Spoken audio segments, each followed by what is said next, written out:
নবীকে ডাক দিলেন কম্বলুল্লাহ, আপনি ডাক দিতে পারবেন মুহাম্মদুর রসুল্লাহ। আপনার নাম যেইভাবে সেইভাবে যদি না ডাক দেয়, কারো নাম রাখছে আব্দুর রহিম, আবদুল্লাহ, কারো নাম রাখছে আব্দুল হাকিম, আব্দুল করিম, যদি অর্ধেক ডাকে, যদি আব্দুল রূপ নাম রাখছে যদি রূপ ডাকে তাহলে তার পাপ হয়, যদি আব্দুর রহিম নাম রাখছে যদি রহিম ডাকে তাহলে তার পাপ হয়। মানুষ তো সব অর্ধেক অর্ধেক ডাকে। আপনাদের সমাজে ডাকে কি ডাকে না? তাহলে এটা পাপ হয়। এখন যদি আমি রুকুতে যাই আল্লাহ, সামি আল্লাহ, আবার যদি সেজদাতে যাই আল্লাহ, তাহলে আপনারা কি সাথে সাথে যাবেন, মানবেন না ভুল ধরবেন? যদি আমি আল্লাহ এটা কয়ে হাত বাঁধি, আপনারা কি সবাই মানবেন? তুহেন আল্লাহ লেখছেন কেন? এই গড়ি বানানির আগে আমি বলছিলাম যে আলাদা এইভাবে আল্লাহ আর মুহাম্মদ লিখবেন না। যদি লিখতে চান তাহলে কিভাবে লিখবেন? আল্লাহু আকবার। আর যদি লিখতে চান তাহলে কিভাবে লিখবেন? মুহাম্মাদুর রাসূলুল্লাহ। আরও বলছিলাম যদি সাজাইতে চান বাহিরের গেটে যত সাজাইতে পারেন, যদি স্বর্ণ দিয়েও সাজান বাহিরের গেটে, নকশা করেন, সোনালি কালার করেন, যত ডিজাইন করেন বাহিরে সব লিখবেন। মোবাইল ফোন বন্ধ করুন, বাহিরের গেটে লিখবেন। এই সামনের এইখানে লিখতে নিষেধ করছিলাম, আর আল্লাহ মুহাম্মদ লিখতে নিষেধ করছিলাম। এটা আপনাদের কারো স্মরণ নাই, এটা আপনারা যাচাই করলেন না কেন? এটা কেন লেখলেন? এটা যে লেখলেন আপনি নিজেই বুঝেন। আল্লাহ আল্লাহ জিকির করা যাবে না। যদি আমার কথা অবিশ্বাস লাগে আপনারা মাজার হুজুরে জিজ্ঞাসা করবেন। যারা আল্লাহ আল্লাহ জিকির করে তারা হলো বন্ড পীর, তারা হলো বন্ড জিকির। এই বন্ড জিকির করা যাবে না। বলতে হবে কি লা ইলাহা ইল্লাল্লাহ। যদি কেউ কয় লা ইলাহা ইল্লাল্লাহ, লা ইলাহা ইল্লাল্লাহ, লা ইলাহা ইল্লাল্লাহ, এটি হলো পীরের তরিকের লোক, বন্ড লোক। এটি বুঝে না, যে এটাও বুঝে না। যে বললো লা ইলাহা ইল্লাল্লাহ সে বললো অসংখ্য আল্লাহ। আমাদের আল্লাহ কয়জন? এক সত্য আল্লাহ, এক সত্য আল্লাহ। কি বলবেন? এক সত্য আল্লাহ ব্যতীত আর কাউকে আমরা মানি না, মানব না, এটাই। আর যদি আপনি আল্লাহ আল্লাহ জিকির করেন তাহলে আপনার পাপ হয়। আপনি অর্ধেক ডাকলেন, আল্লাহু আকবার বলবেন। তো যাই হোক, যদি বোঝার পরে আপনারা মানার চেষ্টা করেন তাহলে ওইগুলা বন্ধ করে দিবেন, নতুন করে পাইলে আবার বানাবেন। আর আমরা এইটা শোনার পরে যদি পরিবর্তন হওয়ার চেষ্টা করি তাহলে আপনি হেদায়েত পাইবেন। শুনলেন যেই সেই, কোনো পরিবর্তন নাই। এই শুনতে শুনতে মরা পর্যন্ত শুনলেও লাভ হয় না। কিছু মানুষের তওবা আল্লাহ কবুল করে না, আর কিছু মানুষের তওবা আল্লাহ কবুল করে।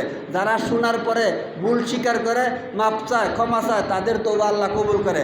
আর যারা মনে করে আছেই তো সময়, আমি অনেক মানুষের রোজার দাওয়াত দিতাম, নামাজের দাওয়াত দিতাম, অনেক মানুষ মস্কারি করতো যে আমরাও ফাঁসি পারলে আল্লাহর কী লাভ, রোজা কি আর আইতো না? এত কষ্ট, এত তাপ, এত কাজ করি, এখন নাকি আমার রোজা রাহার লাগবো, রোজা কি আর আইতো না?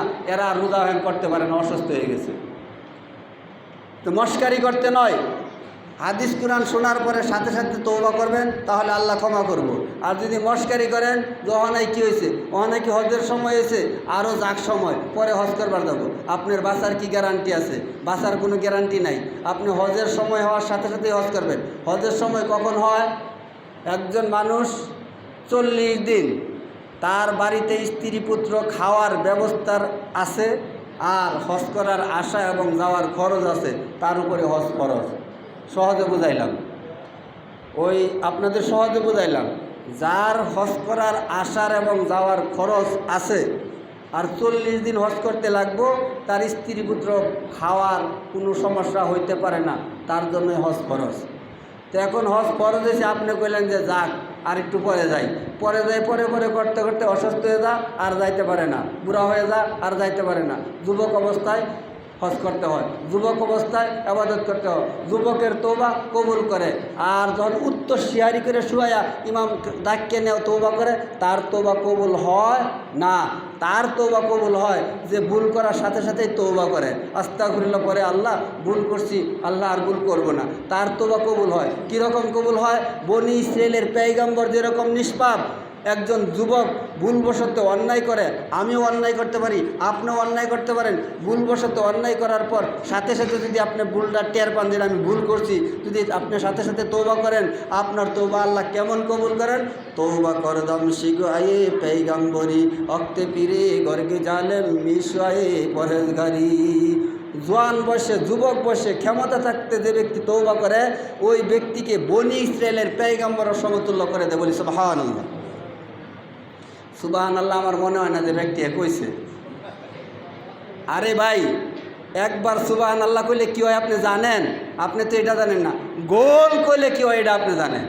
একবার সুবহানাল্লাহ বললে তামলাউ মা বাইনাস সামাওয়াতি ওয়াল আরদ, আসমান এবং জমিনের মাঝখানের ফাঁকা জায়গাটুক একজন মমিন বান্দা যদি একবার সুবহানাল্লাহ বলে ওই মমিন বান্দার জন্য ওই ফাঁকা জায়গাটুক নেকি দিয়ে ভরপুর করিয়া দেয়। বলি সুবহানাল্লাহ। এখন আমরা আইসি আবাদত করার জন্য, এখন যদি সুবহানাল্লাহ বলতে না পারি পরে আর বলার সুযোগ থাকতো না। তা আমরা সর্ব অবস্থা মুসলমানের জিন্দিগি 24 ঘন্টায় করা